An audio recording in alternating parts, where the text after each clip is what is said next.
Baik, terima kasih atas kesempatan yang diberikan kepada saya. Kembali lagi saya akan mempresentasikan uh, terkait materi dalam mata kuliah akuntansi perbankan. Ada jasa pengiriman uang, inkaso, serta kartu plastik. Ini adalah materi yang akan saya jelaskan di sini. Yang pertama, jasa pengiriman uang. Jasa pengiriman uang.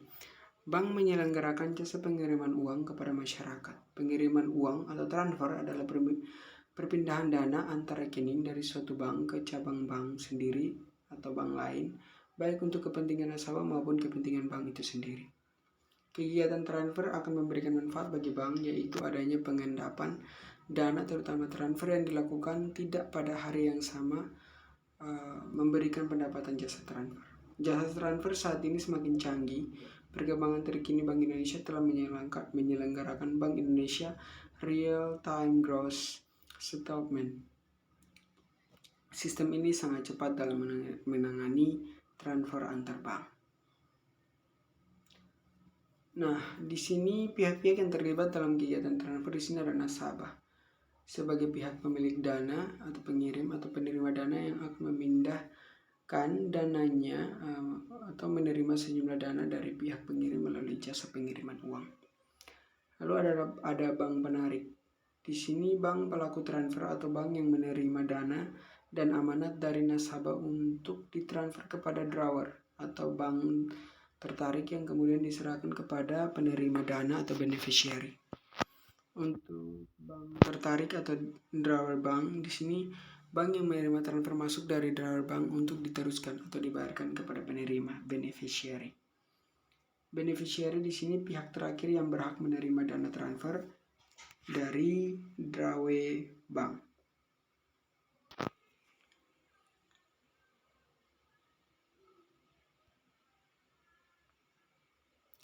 Ada jenis transfer di sini adalah ada transfer keluar dan transfer masuk. Untuk penjelasan di sini akuntansi transfer keluar. Transfer keluar akan dilakukan setelah keluar seluruh setoran efektif. Nah, setoran transfer dapat berupa setoran tunai, pendebitan rekening koran atau giro, ada pencairan tabungan, deposito, warkat lain yang disetujui. Transfer keluar yang dinyatakan efektif akan dicatat sebesar nilai nominal yang diamanatkan nasabah. Pencatatan ini akan melibatkan rekening antara kantor, RAK. Kegiatan transfer keluar akan mendatangkan pendapatan berupa komisi transfer. Keuntungan bagi bank yang melaksanakan transfer keluar adalah sebagai sarana untuk menciptakan pendapatan dalam bentuk komisi, peningkatan pelayanan kepada para nasabah, peningkatan pangsa pasar bank, dan promosi lainnya. Pengiriman uang dilakukan oleh bank dengan cara memerintahkan cabang lain untuk membayar sejumlah uang tertentu kepada beneficiary, orang yang berhak menerima transfer, yang berdomisili di kota tertentu. Dengan demikian, terjadi hubungan antar kantor, antar cabang, pemberi amanat, dan pembayar transfer. Lalu akuntansi transfer masuk, incoming transfer. Transfer masuk adalah pengiriman uang yang diterima dari cabang lain bank sendiri atau dari bank lain untuk keuntungan nasabah sendiri atau penerima dana pada bank sendiri. Bank yang menerima transfer masuk adalah bank pelaksana atau drawer bank. Dalam hal menerima transfer masuk, bank akan membukukan sejumlah bersih yang menjadi hak beneficiary. Jumlah bersih adalah jumlah kiriman setelah dikurangi komisi transfer bagi bank pelaksana. Transfer masuk dapat diterima dari cabang pemraksa bank sendiri untuk keuntungan nasabah sendiri atau merupakan penerus terhadap nasabah bank lain pada kota yang sama. Untuk penerusan umumnya, bank penerus akan memungut komisi. Lalu materi berikutnya inkaso. Inkaso atau collection adalah jasa perbankan yang melibatkan pihak ketiga dalam rangka penyelesaian tagihan berupa warkat-warkat atau surat berharga yang tidak dapat diambil ahli atau dibayar segera kepada si pemberi amanat untuk keuntungannya. Transaksi inkaso di sini adalah penagihan cek atau BG, bilet giro, oleh suatu bank yang berbeda di suatu wilayah clearing atau kota tertentu kepada bank penerbit yang berada di wilayah clearing atau kota yang berbeda. Dalam kaitan dengan inkaso, dikenal dengan adanya bank pemrakarsa. Bank yang menerima warkat dari pihak ketiga untuk ditagihkan dan hasilnya untuk keuntungan pihak ketiga tersebut. Ada bank pelaksana. Bank pelaksana di sini bank yang melaksanakan penagihan atau pembebanan kepada pihak ketiga nasabah bank pelaksana atau atas amanat dari cabang atau bank pemrakarsa dan hasilnya untuk keuntungan pihak ketiga nasabah bank pemrakarsa. Kegiatan inkaso menggunakan media berupa warkat-warkat yang diinkasokan, cek, bilet giro, telex, pos biasa atau fund smile. Penggunaan media ini menumbangkan biaya dan biaya ini akan dibebankan kepada pihak ketiga yang memberikan amanat inkaso. Di sisi lain, bank pemrakarsa akan memperoleh pendapatan berupa komisi inkaso. Jenis inkaso di sini dilihat dari jenis inkaso dapat dibedakan menjadi dua, yaitu jenis inkaso dengan warkat tanpa lampiran dan inkaso dengan warkat berlampiran. Nah, untuk warkat tanpa lampiran itu warkat inkaso yang digunakan untuk melakukan inkaso tanpa dilampiri dokumen apapun. Contoh, cek dan bilet giro. Untuk yang warkat berlampiran, yaitu warkat inkasonya harus dilampiri dokumen-dokumen pendukung. Contoh, kwitansi, faktor, dan polis asuransi. Jenis inkaso dilihat dari lalu lintas dananya dapat dibedakan menjadi inkaso keluar dan inkaso masuk. Inkaso keluar yaitu inkaso yang atas instruksi nasabah untuk melakukan penagihan kepada pihak ketiga di cabang sendiri atau bank lain di luar kota. Untuk inkaso masuk yaitu tagihan masuk atas beban rekening nasabah sendiri dan hasilnya dikirimkan ke cabang pemrakarsa untuk keuntungan pihak ketiga. Baik inkaso masuk maupun inkaso keluar akan menciptakan hubungan antara kantor bank pemberi amanat dan cabang penerima amanat. Dalam inkaso keluar, bank pemberi amanat akan mendebet bank penerima amanat. Sedangkan dalam inkaso masuk, bank penerima amanat akan mengkredit bank pada amanat. Nah, jenis inkaso dilihat dari mekanisme pelaksanaan dapat dibedakan menjadi inkaso melalui bank lain, yaitu inkaso yang dilaksanakan terhadap pihak ketiga nasabah bank lain di luar kota. Dalam hal ini, inkaso bisa dilakukan melalui cabang bank sendiri. Bila tidak memiliki kantor cabang di wilayah clearing yang dituju, maka bank biasanya menggunakan bank lain atau bank koresponden yang mempunyai kantor di wilayah clearing yang dituju.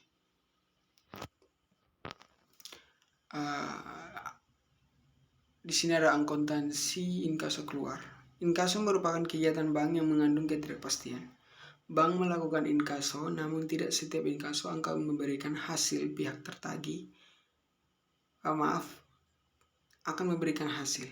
Pihak tertagih kemungkinan tidak mampu membayar tagihan sehingga bank pelaksana tidak dapat memaksa pihak tertagih untuk membayarnya. Untuk mengetahui keberhasilan inkaso diperlukan waktu untuk konfirmasi. Selama selang waktu menerima amanat untuk menagih hingga tagihan berhasil atau tidak. Transaksinya harus dibukukan dalam rekening administratif. Contoh transaksi antar cabang itu tanggal 12 Maret 2007, Bank Cahaya Solo menerima amanat warkat inkaso, setoran cek, bilet giro, Bank Cahaya Jakarta dari Adi untuk diinkasokan ke Bank Cahaya Jakarta atas beban Sinta senilai 50 juta. Komisi inkaso 1% dari nominal yang diinkasokan.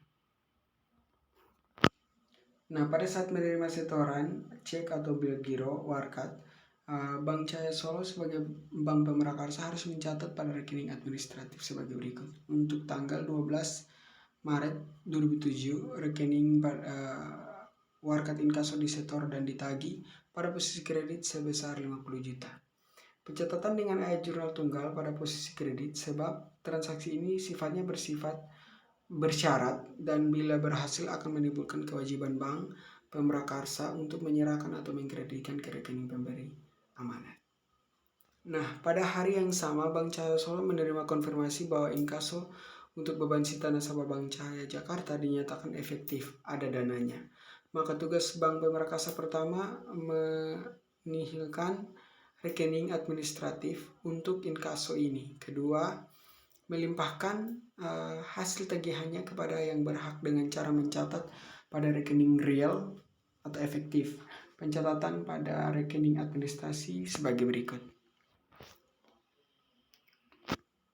Tanggalnya 12 Maret 2007, warga inkaso disetor dan ditagih pada posisi debit sebesar 50 juta.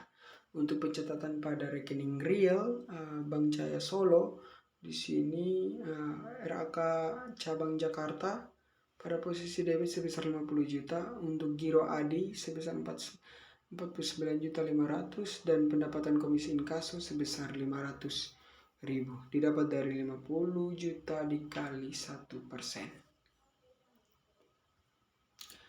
Untuk pencatatan pada Bank Cahaya Jakarta, bank pelaksana, di sini giro Sinta pada posisi debit sebesar 50 juta dan giro Bank Indonesia pada posisi kredit sebesar 50 juta. Tanggal yang tertera tanggal 12 bulan Maret 2007. Pelimpahan hasil inkaso sebenarnya tidak hanya ke rekening giro, tetapi tergantung dari permintaan si pemberi amanat.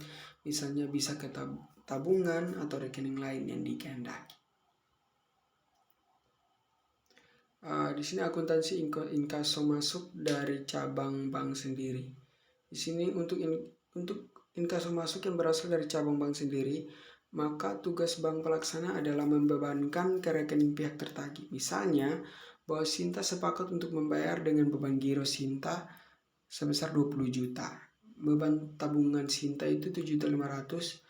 Cek Bank Cahaya Jakarta yang ditarik Dian itu 10 juta dan sisanya dalam bentuk tunai. Maka pencatatan di Bank Cahaya Jakarta adalah sebagai berikut. Untuk giro Sinta pada posisi debit dan tabungan Sinta pada posisi debit, giro Dian pada posisi debit, kas pada posisi debit, ada cabang Solo pada posisi kredit. Untuk nilainya 20 juta, 7.500, 10 juta, 12.500 dan 50 juta.